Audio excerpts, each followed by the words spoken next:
अब जीवन को मैं समझा हूँ, आपको समझाने का प्रयास यहाँ से शुरुआत होता है। इस प्रक्रिया का नाम दिया है जीवन विद्या। पहले आपको ये बात स्पष्ट करना चाहते हैं, जीवन में समानता नित्य विद्यमान है। जीवन क्या चीज़ है? कुल में जीवन क्या चीज़ है, इस बात को हर व्यक्ति जानना चाहता है, मानना चाहता है। उसका जानने मानने की बाद उसका परिणाम फलों को प्रमाणित करना चाहता है। ये इसका मूल उद्देश्य है। जीवन एक ऐसा वस्तु है, ये भौतिक अभौतिक दोनों नहीं है। जीवन परमाणु ही है। भौतिक रूप में परमाणु में जो कुछ भी मिलते हैं संसार में अभी तक मिला है, वह सब परिणामशील है। परिणामशीलता का मतलब है जिस उन परमाणुओं में अंशों का, उसमें समाहित अंशों का और विस्थापन होना भी पाया गया है और उसमें प्रस्थापित होना भी पाया गया है। जैसा ही परमाणु में निहित अंशों का संख्या परिवर्तित होता है, वही परिवर्तन है और कोई परिवर्तन नहीं है उस संसार में। दूसरे प्रकार की कोई परिणाम होते ही नहीं है।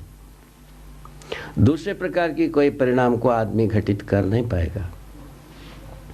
आदमी घटित कराएगा तभी भी परमाणुओं में निहित अंशों का प्रस्थापन ही होगा, माने वृद्धि होगी। विस्थापन होगा यानी उसमें से अंशों का घटना होगा। जैसा ही संख्या घटा उसका प्रजाति घट गई, उसी को हम परिणाम कहते हैं।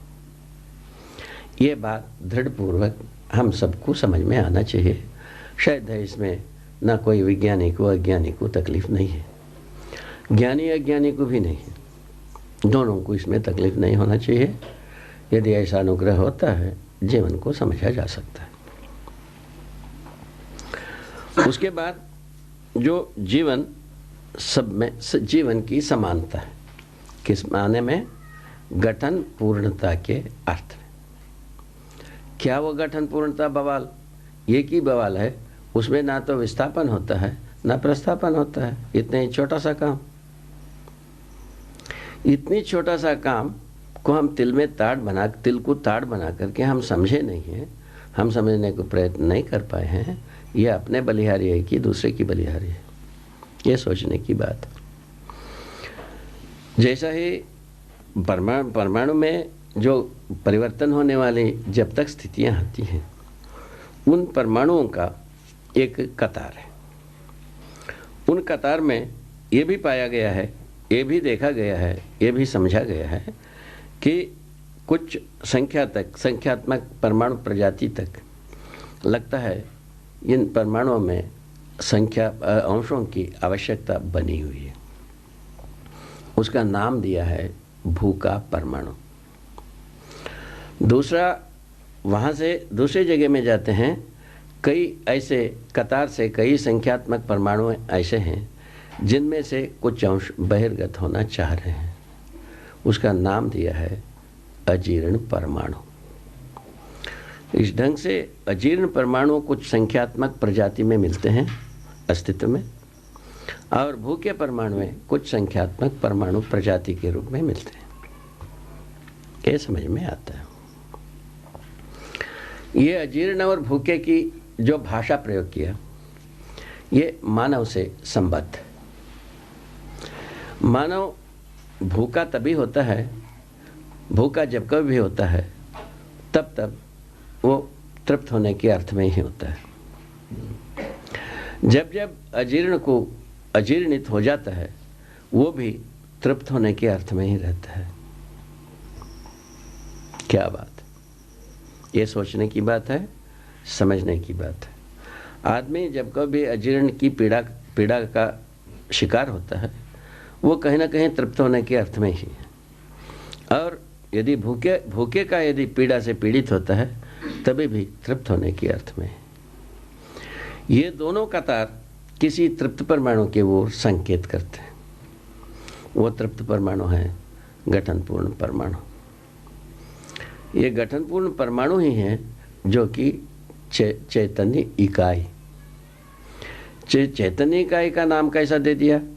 क्योंकि संज्ञानशीलता को, संवेदनशीलता को पूरा का पूरा प्रमाणित करने का ताकत जीवन में ही है। ठीक। तो जीवन के अभाव में जो शरीर यदि रचित भी कर लें तो भी ना तो संवेदनशीलता को प्रमाणित करेगा, संज्ञानशीलता तो दिल्ली दूर है ही। ठीक है। इस ढंग से मनुष्य संवेदनशीलता, संज्ञानशीलता, इन दोनों को प्रमाणित करने की क्रम में ही व्यवस्था में जीना बनता है, समग्र व्यवस्था में भागीदारी करना बनता है। छोटा सा काम, एक छोटी सी घाट है। ये यदि आदमी के हाथ में आ जाता है, उसके पहले आप बताया हम तभी सार्थक मानेंगे आप जब समझ गए हमारा समझाना सार्थक हुआ। वो कब प्रमाणित हुआ? जब आप दूसरों को समझा लेंगे।